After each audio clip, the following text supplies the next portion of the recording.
નમસ્કાર દર્શક મિત્રો, ફરી એકવાર સ્વાગત છે તમારું આઝાદ એજ્યુકેશનમાં.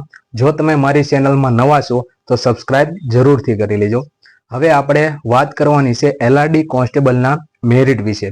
સૌપ્રથમ તો હાલમાં એવા સોશિયલ મીડિયામાં એવા ન્યૂઝ આવી રહ્યા છે, સૂત્રો અનુસાર એવું જાણવા પણ મળ્યું છે કે એલઆરડી કોન્સ્ટેબલનું રિઝલ્ટ અને પીએસઆઈનું રિઝલ્ટ એ દિવાળી પહેલા જાહેર થઈ શકે છે.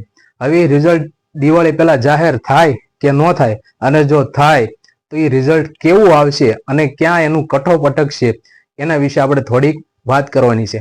એમાં સૌપ્રથમ વાત કરીએ તો સૌથી મોટી કેટેગરી એટલે કે સૌથી વધારે ઉમેદવારો જો કોઈ પણ એક્ઝામમાં ભાગ લેતા હોય તો જે એસસી બીસી કેટેગરીના હોય છે.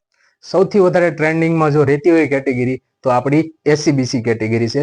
તો સૌપ્રથમ મારે વાત કરવી છે 2022ના કટઓફની. 2022માં કેવી રીતના રિઝલ્ટ આવ્યું હતું અને ક્યાં કટઓફ અટક્યું હતું એના વિશે વાત કરું. જો 2022ની અંદર જે લગભગ ડોક્યુમેન્ટ વેરિફિકેશન છે એ પુરુષ ઉમેદવારોમાં લગભગ 76 માર્ક જેમને હતા. 2022ની જે ભરતી હતી મેં 125 માર્કનું કુલ મેરિટ હતું. એમાંથી જેને રનિંગના માર્ક પણ એમાં ભેળા હતા, એટલે કે 100 માર્કનું પેપર હતું અને 25 માર્ક એ દોડના હતો. તો એમાંથી 76 માર્ક જેને હોય પુરુષ ઉમેદવાર જેને ડોક્યુમેન્ટનો વારો આવ્યો હતો. હવે ડોક્યુમેન્ટ વેરિફિકેશનમાં 76 માર્ક વાળાને બોલાવ્યા હતા.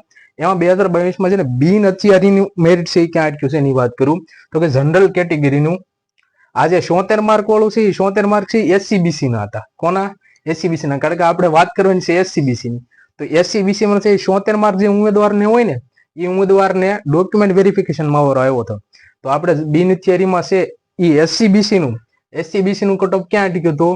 86.67. એટલે કેટલા ગણીએ? 10 માર્ક.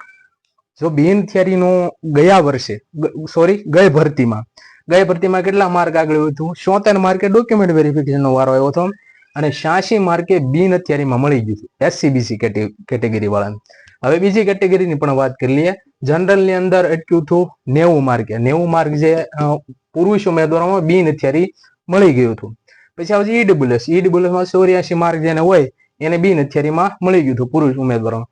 એસસી કેટેગરીમાં જોઈએ તો 82.4 એ માર્ક વાળાને છે બિન હથિયારીમાં મળી ગયું હતું. પછી એસટી કેટેગરીમાં 72.9 બિન હથિયારીમાં પુરુષને મળી ગયું હતું. એવી જ રીતે 2022માં હથિયારીની વાત કરું. હથિયારીમાં જનરલ કેટેગરી છે એ 86 અટક્યું હતું અને આપણું એસસીબીસી એની વાત કરું તો એસસીબીસી નું કેટલું? 85.9.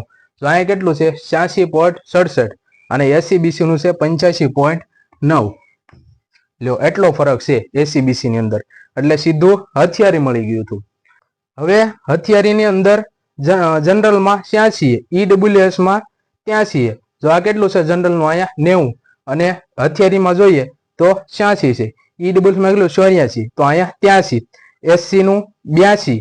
તો અહીંયા કેટલું છે? 82.4 અને 82. ખાલી પોઈન્ટ નો ફેર છે એસસી કેટેગરીમાં. અને એસટીમાં 71.9 અને 72.9 1 માર્કનો ફરક છે. હવે મહિલા ઉમેદવારમાં વાત કરી લઈએ તો બિન થિયરીમાં મહિલામાં છે એ જનરલ કેટેગરીની અંદર 72 અટક્યું. 72 માર્ક હોય અને બિન થિયરી મળી ગયું હતું જનરલ કેટેગરીમાં. 2022ની ભરતીની વાત છે. પછી ઈડબ્લ્યુએસમાં 62 માર્ક હોય એને મહિલાને બિન થિયરી મળી ગયું હતું. પછી આપણી એસસીબીસી કેટેગરીમાં 67 માર્ક, મહિલા ઉમેદવારમાં 67 માર્ક જેને હોય એને બિન હથિયારી મળી ગઈ. 2025ની વાત કરીએ તો આ વખતે છે એ ડોક્યુમેન્ટ વેરિફિકેશનમાં એસસીબીસીમાં ડોક્યુમેન્ટ વેરિફિકેશન માટે વારો એવો છે 109.75.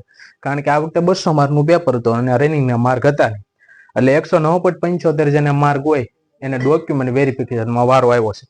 તો ગઈ વખતે મારે 2022માં જે કટઓફ અટક્યું હતું એમાં મારે હજી એસઆરપીએફ ની વાત કરવાની બાકી છે કે એસઆરપી નું મેરિટ કેટલે રહ્યું હતું. ડોક્યુમેન્ટ વેરિફિકેશનમાં 76 વાળાને બોલાવ્યા હતા અને એસઆરપીએફ નું મેરિટ છે 80.100 રહ્યું હતું. કેટલું?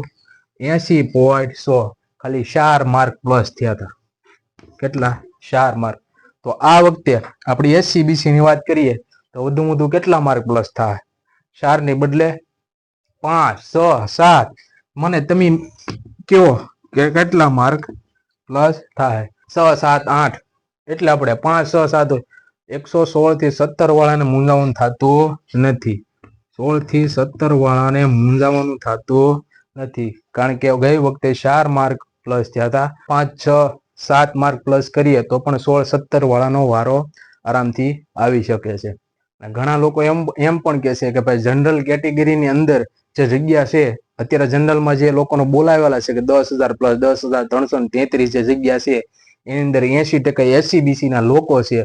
જો એવી રીતના જો 80% હોય તો આ મેરિટ ક્યાં અટકી કોઈ કહી શકે નહીં. અને બીજી વાત છે કે જો ઓપીટી આઉટ નો ઓપ્શન હજી આપશે, જો અત્યાર સુધીમાં ઘણા બધા ઓપ્ટ આઉટ તો થયા છે, એ બધાને ખબર હશે. કારણ કે હમણાં જ જાહેરાત એવી આવી છે કે 8 ઓક્ટોબરે છે એ ભૂપેન્દ્ર પટેલના હસ્તકે જે CCE ગ્રુપ બી ના જે ઉમેદવારો છે 5,500 જગ્યા છે અને ઉમેદવારોનો છે એ ઓર્ડર ફાળવવાના છે. તો 5,500 ઉમેદવારોમાં મોસ્ટ ઓફલી છે એ કોમન ઉમેદવારો છે જ. જો એ બધા ઓપીટ આઉટ કરશે તો ફાઇનલ છે કે મેરિટ છે એ નીચું જઈ શકે છે. એટલે જે લોકો કોમન ઉમેદવારો છે એને હું એટલી વિનંતી કરું કે ભાઈ ઓપીટ આઉટ કરજો, તો કોઈ પણ બીજા વ્યક્તિની છે એ લાઈફ બની જાય. જો તમને આ સંપૂર્ણ વિડીયો સારો લાગ્યો હોય તો વિડીયોને શેર જરૂર કરજો અને મારી ચેનલને સબસ્ક્રાઇબ કરી લેજો.